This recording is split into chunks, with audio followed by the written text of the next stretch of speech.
నమస్కారం అండి. SB news 9550కి స్వాగతం సుస్వాగతం. ఏ రోజు వార్త ఆ రోజు మనకు అప్డేట్ కావాలంటే ఎస్బీ న్యూస్ 9550 ఛానల్ను మీరు సబ్స్క్రైబ్ చేసుకుంటే ప్రతిరోజు వార్త మీకు అప్డేట్గా ఉంటుంది.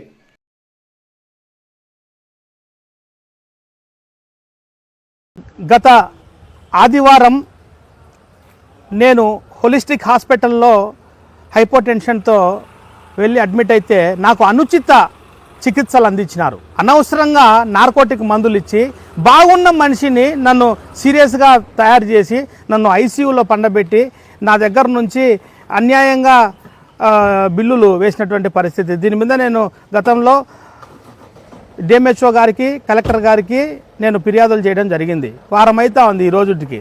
ఇంతవరకు ఎటువంటి స్పందన లేదు. ఈరోజు ఇక్కడ కలెక్టర్ ఆఫీస్లో ఉన్న గ్రైవెన్స్ సెల్కి వస్తే అక్కడ డిఎంహెచ్ఓ గారు ఏమంటున్నారు, నేను కమిటీ వేసినానని చెప్తున్నారు. అందులో ఔషధ నియంత్రణ శాఖ డిపార్ట్మెంట్ నుంచి ఎవరన్నా ఏడీ గారిని కానీ డిఐ గారిని కానీ కమిటీ మెంబర్గా పెట్టినారంటే లేదని చెప్తున్నాడు. మీరు అసలు నా మీద జరిగినటువంటి ప్రయోగమే నార్కోటిక్ మందులు, సైకోట్రోపిక్ సబ్స్టెన్సెస్, తర్వాత వచ్చేసి యాంటీ సైకోటిక్ మందులు, సిఎన్ఎస్ డిప్రెజెంట్స్ అని చెప్పేసి ఎన్ని అనవసరంగా ఏళ్ళ మత్తులోకి జారేలా చేసి మనిషికి పరిస్థితి విషమం చేసి ఐసీయూలో పండబెడితే రోజుకు 15,000 అట్లా ఫీజులు గుంజాలని ఇలా ప్లానింగ్. ఇట్లా అన్యాయం జరుగుతుంది నాయన అని చెప్పి నేను వచ్చి చెబితే వీళ్ళు ఈ కమిటీలో అంతా వాళ్ళకి ఇష్టం వచ్చిన వాళ్ళని వేసుకొని మేము రిపోర్ట్ ఇస్తాం ఈ రోజు రేపు అని చెప్తున్నాడు. ఈ విధంగా ఇది పద్ధతి కాదు. ఇది ఇక్కడ నార్కోటిక్ మందులు ఇన్వాల్వ్ అయ్యాయి. ఔషధ నియంత్రణ శాఖ అధికారులు లేకుండా ఏ విధంగా నువ్వు కమిటీ వేస్తావు? అసలు కమిటీ వేసిన విషయమే నాకు చెప్పలా. కలెక్టర్ గారికి ఇచ్చిన ఏం పెద్ద స్పందన ఏం లేదు. ఏ సామాన్యుడికి న్యాయం జరుగుతుంది అంటే ఇటువంటి పరిస్థితుల్లో ఉండదు.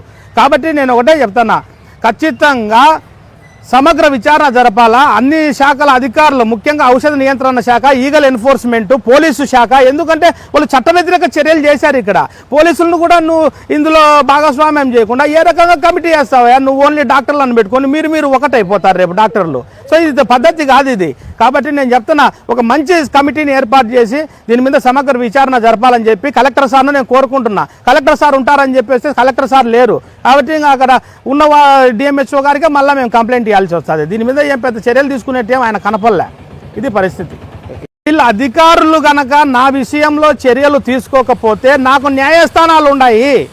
నేను పోలీసు వారిని ఇదే కోరుకుంటున్నా. వారం అయితే అది నేను ఫిర్యాదు ఇచ్చి నేను సెక్షన్లు కూడా మీకు చెప్పడం జరిగింది. అయ్యా వీళ్ళు చేసిన పలానా చర్య ఇదో ఈ సెక్షన్ వైలేట్ అవుతుంది తండ్రి, దీంట్లో కాగ్నిజబుల్ అఫెన్స్ కూడా ఉంది, నాన్ కాగ్నిజబుల్తో పాటు మీరు కేసు కట్టండి అంటే వారం అయితే అంది. ఈరోజు ఎఫ్ఐఆర్ లేదు, ఏం లేదు. ఇదే మాదిరి పరిస్థితి ఉంటే నేను న్యాయస్థానాన్ని ఆశ్రయిస్తా, అవసరమైతే హైకోర్టుకు పోతా. వీళ్ళు ఏదైనా తప్పుడు రిపోర్టు కనుక ఇచ్చినారంటే ఈ డిఎంహెచ్ఓ గారు వేసిన కమిటీ సభ్యులు ఎవరైతే ఉన్నారో తప్పుడు రిపోర్ట్ ఇచ్చినారంటే ఖచ్చితంగా హైకోర్టును ఆశ్రయిస్తా.